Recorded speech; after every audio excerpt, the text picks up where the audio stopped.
Hello all, welcome to Sharath Chandra IAS academy. Previous వీడియోలో non cooperation movement టైంలో ఆంధ్రాలో జరిగిన ఇంపార్టెంట్ మూవ్మెంట్స్ రెండు చూసాం. చీరాల పేరాల ఇన్సిడెంట్ ని, పల్నాడు ఫారెస్ట్ సత్యాగ్రహాన్ని. సో ఇప్పుడు రిమైనింగ్ 2 మూవ్మెంట్స్ చూద్దాం. అవే Pedanandipadu no tax campaign 1921 and 22 లో జరిగింది. నెక్స్ట్ రంపా రెబిలియన్ 1922-24 లో జరిగింది. సో వీటి గురించి ఇండివిజువల్ గా చూద్దాం. So Pedanandipadu no tax campaign అనేది మనకి 1921-22 మధ్యలో జరిగింది. సో దీనికి రీజన్స్ ఏంటి అంటే విలేజ్ అఫీషియల్స్ యొక్క సెల్ఫ్ గ్రీవెన్స్. వాళ్ళ ఫస్ట్ గ్రీవెన్స్ ఏంటి అంటే విలేజ్ అఫీషియల్స్ యొక్క హెరిడిటరీ పవర్స్ ని కోల్పోయారు. అండ్ అలానే వాళ్ళు విలేజ్ అడ్మినిస్ట్రేషన్ లో వాళ్ళ పవర్స్ ని కూడా కోల్పోవడం జరిగింది. ఇది మెయిన్ రీజన్. అండ్ అలానే టూ మచ్ వర్క్ ఉందంట వాళ్ళకి. టూ మచ్ వర్క్ ని అసైన్ చేస్తున్నారు బ్రిటిషర్స్ అనే బ్రిటిష్ రూల్ కింద. బట్ టూ లిటిల్ అమౌంట్ ని పే చేస్తున్నారు. సో తక్కువ శాలరీని వీళ్ళకి పే చేయడం జరుగుతుంది. సో ఇది వీళ్ళ గ్రీవెన్స్ అనేది. ఇందుకు గాను నో ట్యాక్స్ క్యాంపెయిన్ ని స్టార్ట్ చేశారు. అందుకే దీన్ని first no tax movement in NCM overall India అంటున్నారు. ఎందుకు ఇలా అంటున్నారు? ముందు 2 కూడా చూసాం కదా, 2 మూవ్మెంట్స్ ని, చీరాల పేరాల అండ్ పల్నాడు. బట్ అవి ఏవి కూడా ఫస్ట్ ఆ మూవ్మెంట్ నో ట్యాక్స్ తో స్టార్ట్ అవ్వలేదు. ట్యాక్స్ కట్టకుండా ఉండేందుకు స్టార్ట్ అవ్వలేదు. సోషల్ బాయ్కట్ ఇలాంటి వాటితో స్టార్ట్ అయింది అనమాట. బట్ ఇక్కడేమో for the first time non tax movement గా స్టార్ట్ అయిన మూవ్మెంటే పెదనందిపాడు నో ట్యాక్స్ మూవ్మెంట్ అనేది.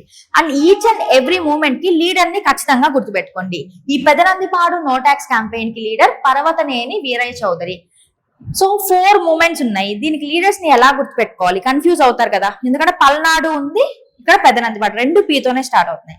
దీన్ని ఎలా గుర్తుపెట్టుకుంటారంటే పెద్దనందిపాడు కదా, ఇక్కడ పర్వతనేని వీరయ్య చౌదరి. పర్వతం అనేది ఎలా ఉంటుంది? పెద్దగా ఉంటుంది. సో ఇలా కనెక్ట్ చేసుకోండి. పెదనందిపాడుకేమో పర్వతనేని వీరయ్య చౌదరి గారు లీడర్ గా ఉన్నారు అని గుర్తుపెట్టుకోండి. ఈయనకి ఉన్న టైటిల్ ఏంటి అంటే ఆంధ్ర శివాజీ అంటారు. సో ఇక్కడ ఏమైంది, ఈ విలేజ్ అఫీషియల్స్ అనే వాళ్ళు వాళ్ళ వర్క్స్ చేయడం ఆపేశారు. సో గవర్నమెంట్ ఆఫీసర్స్ ఉంటారు కదా, లైక్ బ్రిటిషర్స్ కింద ఉన్న గవర్నమెంట్ ఆఫీసర్స్ ఎంత మంది వచ్చి చెప్పినా కూడా ఈ విలేజ్ అఫీషియల్స్ వాళ్ళ సర్వీసెస్ ని ఆపేయడం జరిగింది. సో వాళ్ళు చాలా ట్రైల్ చేస్తారు. లైక్ ఎలా అంటే ఇక్కడ విలేజ్ అఫీషియల్స్ కి ఇక్కడ ఉన్న ప్రజలు, పెదనందిపాడులో ఉన్న ప్రజలు కూడా సపోర్ట్ పలికారనమాట.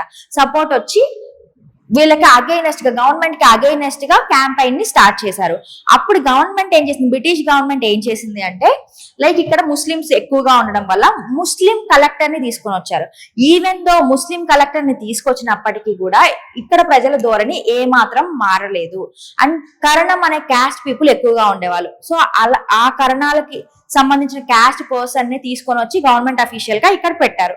స్టిల్ వాళ్ళ మాటల్ని కూడా ఇక్కడ ఉన్న ప్రజలు వినలేదన్నమాట. సో ఎన్ని ప్రయత్నాలు చేసినా కూడా గవర్నమెంట్ మాటలు ఇక్కడ ఉన్న ప్రజలు వినకుండా ఉన్నారు. సో అన్ని క్యాస్ట్, అన్ని రిలీజియన్ పీపుల్ ఇక్కడ యూనిటీగా ఫైట్ చేశారనమాట.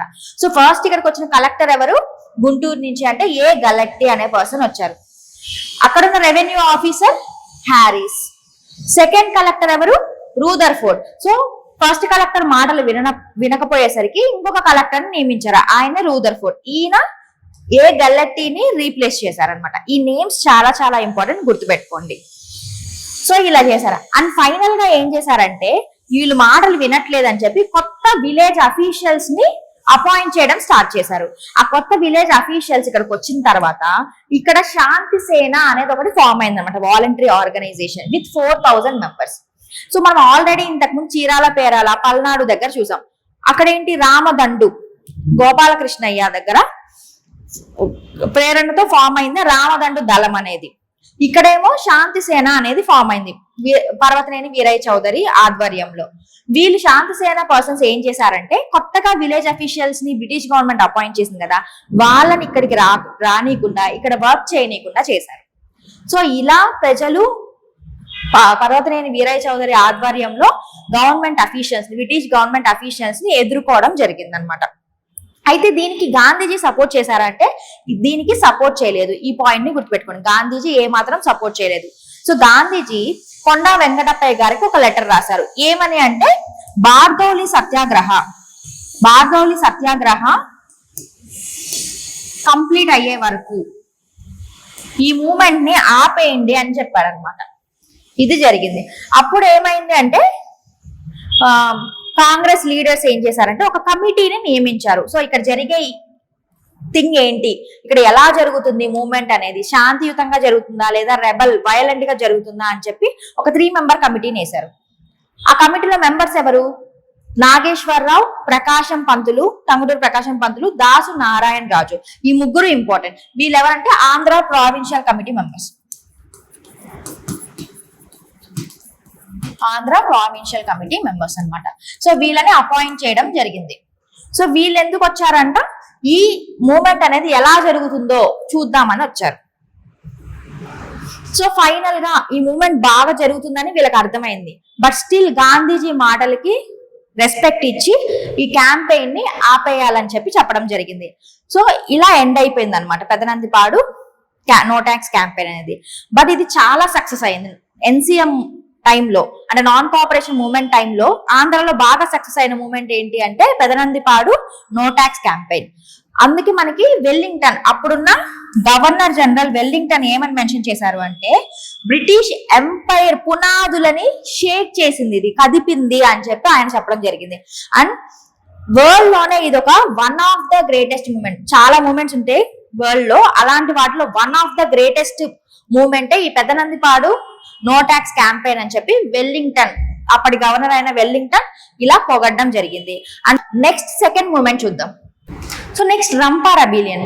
రంపా రెబిలియన్ అనేది 1922 నుంచి 1924 వరకు జరిగింది. అంటే 2 years 5 months వరకు జరిగింది ఈ మూమెంట్ అనేది. సో రంపా రెబిలియన్ అనేది నాన్ కోఆపరేషన్ మూమెంట్ టైంలోనే జరిగింది, అంటే దాని రిలేటెడ్ కాదు. సో అల్లూరి సీతారామరాజు గారు దీనికి లీడర్ గా వహించడం జరిగింది. సో ఇక్కడ ఏమైంది అంటే ఈ రంపా అనే ఏరియా దగ్గర గోదావరి ఏజెన్సీలో ఉంటుంది రంపా అనేది. సో ఇక్కడ ఏంటి అంటే సెబాస్టియన్ అనే పర్సన్ ఉన్నారనమాట, డిప్యూటీ తహసీల్దార్. సో ఆయన వల్ల ఇక్కడ ఉన్న ప్రజలు చాలా బాధలు పడుతూ ఉండేవాళ్ళు. సో అది చూసి అల్లూరి సీతారామరాజు వాళ్ళ ప్రజల తరపున ఫైట్ చేయాలి అనుకున్నారు బ్రిటిష్ గవర్నమెంట్ యొక్క అఫీషియల్ తో. సో అప్పుడు అల్లూరి సీతారామరాజు గారికి సపోర్టర్స్ గా ఎవరున్నారు అంటే గమ్ మల్లుదొర, గమ్ గంటం దొర అండ్ వీరయ్య దొర. వీళ్ళ ముగ్గురు దొర బ్రదర్స్ అంటారు.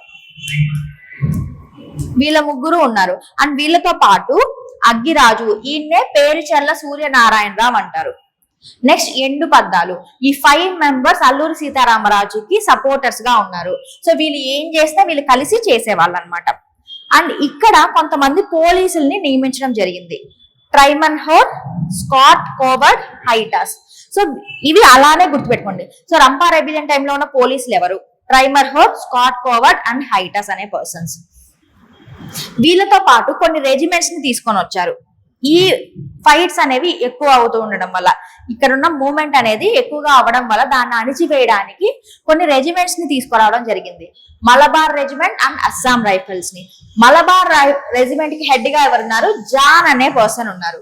అదే అస్సాం రైఫిల్స్ కి అయితే మేజర్ గుడాల్. ఇది ఇలానే గుర్తుపెట్టుకోండి. సో మలబార్ కి వచ్చేసి జాన్, అస్సాం రైఫిల్స్ కి గుడాల్ అనే పర్సన్ హెడ్ గా ఉన్నారు. అని ఇందాక చెప్పుకున్నాం కదా, ఆ గూడెన్ కి డిప్యూటీ తహసీల్దార్ గా సెబాస్టియన్ అన్నారని.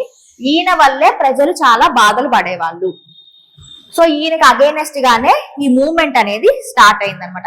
ఈ సెబాస్టియన్ కి దుబాసిగా ఎవరున్నారంటే ఇది చాలా చాలా ఇంపార్టెంట్, సంతానం పిల్లై. సో ఈ దుబాసీలు ఏం చేస్తున్నారంటే వీళ్ళు ఇంగ్లీష్ పర్సన్స్ కాబట్టి వీళ్ళు తెలుగులో జారీ చేసిన ఆర్డర్స్ ని వీళ్ళు ప్రజలకు అందిస్తూ ఉంటారు. అండ్ ప్రజల మాటల్ని వీళ్ళకి ట్రాన్స్లేట్ చేసి వినిపిస్తూ ఉంటారు. ఆయనే సంతానం పిల్లై దుబాసి.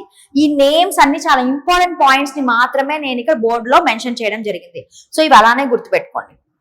అక్కడ ఈ మూవ్మెంట్ అణిచివేయడానికి వేసిన స్పెషల్ కమిషనర్ ఎవరు అంటే రూదర్ఫోర్డ్. ఇక్కడ రూదర్ఫోర్డ్ వచ్చారు, మనకి పెదనందిపాడు ఏరియాలో కూడా రూదర్ఫోర్డ్ వచ్చారు. ఆయన సెకండ్ కలెక్టర్. ఇక్కడేమో ఈయన స్పెషల్ కమిషనర్ అన్నమాట. ఇంకొకటి ఏంటంటే ఈస్ట్ కోస్ట్ ఏరియాలో కంచు మీనన్ అనే స్పెషల్ కమిషనర్ ని కూడా అపాయింట్ చేయడం జరిగింది. ఇది చాలా ఇంపార్టెంట్. ఇవన్నీ ఫస్ట్ ఇనిషియల్ గా గుర్తుపెట్టుకోండి. కంచు మీనన్ అనే పర్సన్ ని ఈస్ట్ కోస్ట్ స్పెషల్ ఆఫీసర్ గా వేశారు. ఈ కంచు మీననే మనకి ఫైనల్ గా అల్లూరి సీతారామరాజుని పట్టుకోవడం జరుగుతుంది. అది ఫర్దర్ గా చూద్దాం, మీకు ఫర్దర్ గా చూస్తే అర్థమవుతుంది. సో ఇప్పుడు ఈ మూవ్మెంట్ లో ఈవెంట్స్ ఏమేమి జరిగాయి అంటే మనం టైం లైన్ ని చూసుకుంటూ వద్దాం. So 1922 August 22 for the first time Alluri Sitaramaraju Chintapalli police station ని అటాక్ చేయడం జరిగింది. చింతపల్లి, ఇది చాలా చాలా ఇంపార్టెంట్. ఎప్పుడు రంపా రెబిలియన్ లో for the first time Alluri Sitaramaraju police station ని ముట్టడించారు అంటే చింతపల్లి పోలీస్ స్టేషన్ ని 1922 ఆగస్ట్ 22. సో ఇక్కడ మెయిన్ ఎయిమ్ ఏంటంటే అల్లూరి సీతారామరాజు గారు ఏం చేసేవాళ్ళంటే అక్కడ ఉన్న పోలీస్ స్టేషన్ ని అటాక్ చేసి వాళ్ళ దగ్గర ఉన్న ఆయుధాలని ఈయన తీసుకునేవాళ్ళు అనమాట. లైక్ ఆయుధాలు ఏమేమి ఉండేవి, గన్స్ కావచ్చు, డిఫరెంట్ ఆయుధాలని ఈయన సేకరించి పెట్టుకునేవాళ్ళు. సో దట్ వాళ్ళు పోలీసులు వీళ్ళ మీదకి తిరగబడలేరు అండ్ మన ప్రజలు ఈ బ్రిటిష్ ఆఫీసర్స్ ఆర్ బ్రిటిష్ పోలీసుల్ని ఎదుర్కోవడానికి వీలుంటుంది అని చెప్పి ఇలాంటి పనులు చేసేవాళ్ళు. సో అల్లూరి సీతారామరాజుతో పాటు మిగతా 5 మెంబర్స్ ఉన్నారు కదా, దొరా బ్రదర్స్, వీళ్ళు అగ్గిరాజు, వీళ్ళందరూ కూడా అక్కడ అటాక్ చేయడం జరిగింది. నెక్స్ట్ అటాక్, సెకండ్ అటాక్ వచ్చేసి కృష్ణదేవిపేట పోలీస్ స్టేషన్ లో జరిగింది. నెక్స్ట్ అటాక్ తర్వాత ఏమైందంటే ఆగస్ట్ 24న రాజవొమ్మంగి పోలీస్ స్టేషన్ లో వీరయ్య దొరను వదిలిపెట్టారనమాట. సో ఈ మూమెంట్ లో ఫస్ట్ వీరయ్య దొరను అరెస్ట్ చేస్తారు. ఆ వీరయ్య దొరను ఎప్పుడు వదిలిపెట్టారు అంటే రాజవొమ్మంగి పోలీస్ స్టేషన్ లో వదిలిపెట్టారు ఆగస్ట్ 24న. నెక్స్ట్ సెప్టెంబర్ 3, ఇది చాలా చాలా ఇంపార్టెంట్, ఇదైతే రాసి పెట్టుకోండి, చాలా ఇంపార్టెంట్. సో పంజేరి ఘాట్ దగ్గర సెప్టెంబర్ 3 పంజేరి ఘాట్ దగ్గర for the first time face to face పోలీసులు, రివల్యూషనరీస్, సో అల్లూరి సీతారామరాజుతో పాటు ఎవరైతే ఉన్నారో సహచరులు, వాళ్ళు పోలీసులు ఎదురెదురు పడ్డారంట. ఇన్ని రోజులు ఏమయ్యేది, పోలీస్ స్టేషన్ అటాక్ చేసి వెళ్ళిపోయేవాళ్ళు, అదృశ్యం అయిపోయేవాళ్ళు. బట్ ఇక్కడ ఏంటంటే అందరూ ఒక దగ్గర ఎదురు పడ్డారు. ఫస్ట్ ఫేస్ టు ఫేస్ ఎక్కడ ఉన్నారు, పంజేరి ఘాట్ దగ్గర ఉన్నారు. సో ఆ పంజేరి ఘాట్ దగ్గర ఉన్న పోలీస్ ఎవరు, ట్రైమర్ హోర్. ఇందాక చూసాం కదా 3 పోలీస్ మెన్స్ ని. ఫస్ట్ పోలీస్ మ్యాన్ ఇక్కడ వచ్చారు చూడండి, ట్రైమర్ హోర్ అనే పోలీస్ ఆఫీసర్ ఉన్నారు ఎక్కడ, పంజేరి ఘాట్ దగ్గర. చాలా ఇంపార్టెంట్, ఇవి మళ్ళీ చెప్తున్నా, ఇవి గుర్తుపెట్టుకోండి. నెక్స్ట్ 1922 సెప్టెంబర్ 23 దమన్పల్లి ఘాట్ దగ్గర ఏమైంది అంటే Alluri Sitaramaraju remaining 2 police men ఉన్నారు కదా, స్కాట్ కోవర్డ్ అనే పర్సన్, హైటాస్, వీళ్ళని చంపేయడం జరిగింది. సో ఈ ఎదురెదురు పడినప్పుడు ట్రైమర్ హోర్ ని ఎదుర్కొన్నారు. తర్వాత మిగతా 2 పోలీసులు ఉన్నారు కదా, 2 పోలీసులు, స్కాట్ కోవర్డ్ అండ్ హైటాస్ కి దామన్పల్లి ఘాట్ దగ్గర వాళ్ళని అల్లూరి సీతారామరాజు చంపేయడం జరిగింది. సో క్వశ్చన్ ఎలా రావచ్చు, ఏ ప్లేస్ లో Alluri Sitaramaraju Scott Coward and Heiter పోలీసుని చంపారు, దమన్పల్లి ఘాట్ దగ్గర. ఎక్కడ పోలీసులు రెవల్యూషనరీస్ ఎదురెదురు పడ్డారు, పంజేరి ఘాట్ దగ్గర. Next Rampachodavaram police station attack జరిగింది. ఆ రంపచోడవరం పోలీస్ స్టేషన్ అటాక్ జరిగినప్పుడు మలబార్ రెజిమెంట్, మనం ఇందాక చూసాం కదా, వీళ్ళని అణిచివేయడానికి 2 రెజిమెంట్స్ ని తీసుకొచ్చారు, మలబార్ రెజిమెంట్స్ ని, అస్సాం రైఫిల్స్ ని. సో ఈ మలబార్ రెజిమెంట్ కి హెడ్ ఎవరు, జాన్ అనే person. So Rampachodavaram police station attack జరిగిన తర్వాత మలబార్ రెజిమెంట్ ని దింపారు. ఆ రెజిమెంట్ ఏం చేసింది, అల్లూరి సీతారామరాజు యొక్క ఇల్లుని అటాక్ చేయడం జరిగింది. ఆ ఇల్లుని అటాక్ చేశారనమాట. బట్ అక్కడ అల్లూరి సీతారామరాజు తప్పించుకుంటారు. 1923 ఏప్రిల్లో అన్నవరం పోలీస్ స్టేషన్ దగ్గర అటాక్ చేస్తారు. అటాక్ చేసినప్పటికీ అక్కడ ఎలాంటి అమ్యునేషన్స్ అంటే ఎలాంటి ఆయుధాలు దొరకలేదు, వీళ్ళకి ఎలాంటి ఆయుధాలు దొరకవు. నెక్స్ట్ 1923 సెప్టెంబర్ లో నడింపల్లి విలేజెస్, ఇక్కడ ఏమైంది, కీరన్స్ అనే పర్సన్ మల్లుదొరని అరెస్ట్ చేశాడు. కీరన్స్ అనే పర్సన్ మల్లుదొర, మన గంటం దొర, వీరదొర వీళ్ళని చూసాం కదా, వాళ్ళల్లో మల్లుదొర అనే పర్సన్ ని నడింపల్లి విలేజ్ దగ్గర కీరన్స్ అనే పోలీస్ అరెస్ట్ చేయడం జరిగింది. నెక్స్ట్ May 6 అగ్గిరాజు అరెస్టెడ్ ఎక్కడ అంటే మద్దేరు దగ్గర. సో ఇప్పుడు చూసారా, అల్లూరి సీతారామరాజుతో ఉన్న సహచరులందరినీ అరెస్ట్ చేసుకుంటూ వచ్చారు. ఇది ఇంపార్టెంట్. ఎక్కడంటే నడింపల్లి విలేజ్ దగ్గర కీరన్స్ మల్లుదొరని అరెస్ట్ చేశారు. అదే అగ్గిరాజుని మద్దేరు అనే ఏరియా దగ్గర అరెస్ట్ చేశారు. నెక్స్ట్ ఇది చాలా చాలా ఇంపార్టెంట్, ఏంటి అంటే May 7th. సో ఆల్మోస్ట్ మనకి అల్లూరి సీతారామరాజుతో ఉన్న సహచరులందరినీ కూడా అరెస్ట్ చేయడం జరిగింది. మే 7th మాత్రం కంచు మీనన్ అనే పోలీస్ స్టేషన్ ని గుర్తుపెట్టుకోమని చెప్పాను నేను ఇంతక పోలీస్ ని. ఆ కంచు మీనన్ అనే పోలీసు అల్లూరి సీతారామరాజుని అరెస్ట్ చేశారు అని. సో ఇక్కడ వచ్చింది చూడండి, కంచు మీనన్ అనే పర్సన్ అల్లూరి సీతారామరాజుని అరెస్ట్ చేశారు. ఎక్కడ? పంబా రివర్ దగ్గర కంచు మీనన్ అల్లూరి సీతారామరాజుని అరెస్ట్ చేయడం జరిగింది. తర్వాత ఏం చేశారంట, అల్లూరి సీతారామరాజుని అరెస్ట్ చేసిన తర్వాత ఆయన్ని కొయ్యూరికి షిఫ్ట్ చేశారు. చింతలపూడి ఘాట్ దగ్గరలో ఉన్న కొయ్యూరికి షిఫ్ట్ చేశారు. సో అరెస్ట్ చేసిందేమో పంబా రివర్ దగ్గర అరెస్ట్ చేశారు, బట్ కొయ్యూరు దగ్గరికి షిఫ్ట్ చేయడం జరిగింది. అండ్ మే 7th రోజునే మేజర్ గుడాల్ ఏం చేశాడు, అల్లూరి సీతారామరాజుని షూట్ చేశారు. సో అరెస్ట్ చేశారు, కంచు మీనన్ అనే పర్సన్ అరెస్ట్ చేశారు, బట్ కొయ్యూరికి షిఫ్ట్ చేసి మేజర్ గుడాల్ అల్లూరి సీతారామరాజుని చంపేయడం జరిగింది, అంటే షూట్ చేయడం జరిగింది. నెక్స్ట్ మే 8th సో చనిపోయారు కాబట్టి కృష్ణదేవిపేటలో ఆయన్ని పూడ్చిపెట్టారంట. ఇది చాలా ఇంపార్టెంట్. సో ఎవరు అరెస్ట్ చేశారు అన్నది ఇంపార్టెంట్, ఏ ఏరియా దగ్గర అరెస్ట్ చేశారు అనేది కూడా ఇంపార్టెంట్, అండ్ ఎవరు అల్లూరి సీతారామరాజుని షూట్ చేశారు, మేజర్ గుడాల్ షూట్ చేశాడు. తర్వాత ఏమైంది, కృష్ణదేవిపేటలో ఆయన్ని పూడ్చిపెట్టడం, చనిపోయిన వ్యక్తిని పూడ్చిపెట్టడం జరిగింది. ఇవి ఇంపార్టెంట్ ఈవెంట్స్. మీకు చాలా కన్ఫ్యూజన్ గా అనిపించుండొచ్చు, బట్ ఇక్కడ జస్ట్ మీరు నేమ్స్ ని డేట్స్ ని గుర్తుపెట్టుకోండి. ఏ ఈవెంట్స్ జరిగాయో చాలా ఇంపార్టెంట్. సో ఎవరెవరు పోలీస్ మెన్ ఉన్నారు, ఏ రెజిమెంట్స్ ని తీసుకొని వచ్చారు, ఆ రెజిమెంట్స్ కి హెడ్స్ ఎవరు, కలెక్టర్స్ ఎవరు, ఇవన్నీ గుర్తుపెట్టుకోండి. సో ఈ డేట్స్ మాత్రం మర్చిపోకండి. మే 7th, మే 8th, ఎందుకంటే అల్లూరి సీతారామరాజుని అరెస్ట్ చేయడం, ఆయన చనిపోవడం, ఆయన్ని పూడ్చిపెట్టడం జరిగింది. ఇక్కడేమో మీకు ఈ డేట్స్ ని రాజవొమ్మంగి పోలీస్ స్టేషన్ లో మనకి వీరయ్య దొరని వదిలిపెట్టారు. పంజేరి ఘాట్ దగ్గర first time face to face పోలీసులు రెవల్యూషనరీస్ ఎదురుపడ్డారు. మళ్ళీ దామన్నపల్లి ఘాట్ దగ్గర ఇద్దరు పోలీసుల్ని అల్లూరి సీతారామరాజు చంపేయడం జరిగింది. ఇవి ఇంపార్టెంట్ థింగ్స్ అన్నమాట. అండ్ అలానే ఈ రంపా రెబిలియన్ గురించి ఒక బుక్ కూడా రాశారనమాట. సో ఎర్రమల్లు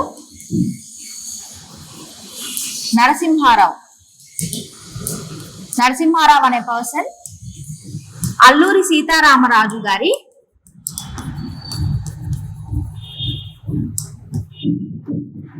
ఆటోబయోగ్రఫీ రాశారు. సో ఇది ఇంపార్టెంట్. అల్లూరి సీతారామరాజు గురించి రాసిన ఆటోబయోగ్రఫీ ఎవరు రాశారు అంటే ఎర్రమల్లు నరసింహారావు అనే పర్సన్ రాశారు. అండ్ అలానే మనకి 1952లో ఫస్ట్ ఎలక్షన్స్ జరుగుతాయి కదా, ఆ ఫస్ట్ ఎలక్షన్ లో మల్లుదొర, అల్లూరి సీతారామరాజు యొక్క అనుచరులు ఉన్నారు కదా మల్లుదొర, ఈ మల్లుదొర అనే పర్సన్ విశాఖపట్నంకి ఎంపీగా సెలెక్ట్ అవుతారు.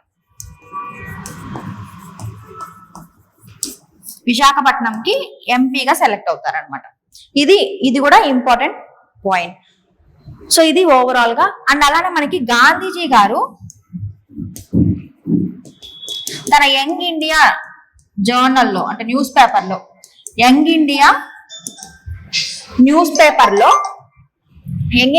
పేపర్లో ఈ హీరోయిటిక్ డెత్ గురించి మెన్షన్ చేస్తున్నారు. అల్లూరి సీతారామరాజు యొక్క హీరోయిటిక్ డెత్ గురించి రాయడం జరిగింది. ఎవరు? గాంధీజీ గారు యంగ్ ఇండియా న్యూస్ పేపర్ లో రాశారు. ఇవి ఓవరాల్ గా ఇంపార్టెంట్ థింగ్స్. ఒకసారి చూడండి. So Pedanandipadu no tax campaign, ఇక్కడ ఉన్న లీడర్ ఎవరు? పర్వతనేని వీరయ్య చౌదరి.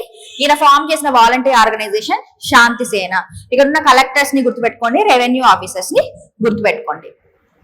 నెక్స్ట్ రంపా రెబిలియన్ మనం ఆల్రెడీ చూసాము. పోలీస్ మెన్ ఎవరు? సో రెజిమెంట్స్ ఏమేమి ఉన్నాయి, డిప్యూటీ తహసీల్దార్ ఎవరు. సో కొన్ని ఇంపార్టెంట్ ఈవెంట్స్ జరిగాయి. ఈ ఈవెంట్స్ అయితే మీరు ఖచ్చితంగా డేట్ ని, ఆ ఏరియాని, ఆ పోలీస్ స్టేషన్స్ ని గుర్తుపెట్టుకోండి. సో అన్ని ఇంపార్టెంట్ అంటే అన్ని అని ఇంపార్టెంట్ గా, కొన్ని నేను ఇంపార్టెంట్ అని మెన్షన్ చేశాను, కొన్ని. సో అవి మేజర్ గా చూసుకోండి. సో ఆటోబయోగ్రఫీ రాసింది ఎవరు? మనకి ఎర్రమల్లు నరసింహారావు రాశారు. అండ్ 1952లో ఫస్ట్ ఎలక్షన్స్ జరిగినప్పుడు మల్లు ద్వారా విశాఖపట్నంకి ఎంపీగా అయ్యారు. ఐ హోప్ మీకు అర్థమైంది అనుకుంటున్నాను. ఒకసారి మళ్ళీ ఈ వీడియోని రీవాచ్ చేయండి, సో మీకు రివైజ్ అవుతుంది. సో ఫర్దర్ వీడియోస్ కోసం Sharathchandra APSC TGPSC groups channel ని సబ్స్క్రైబ్ చేసుకోండి.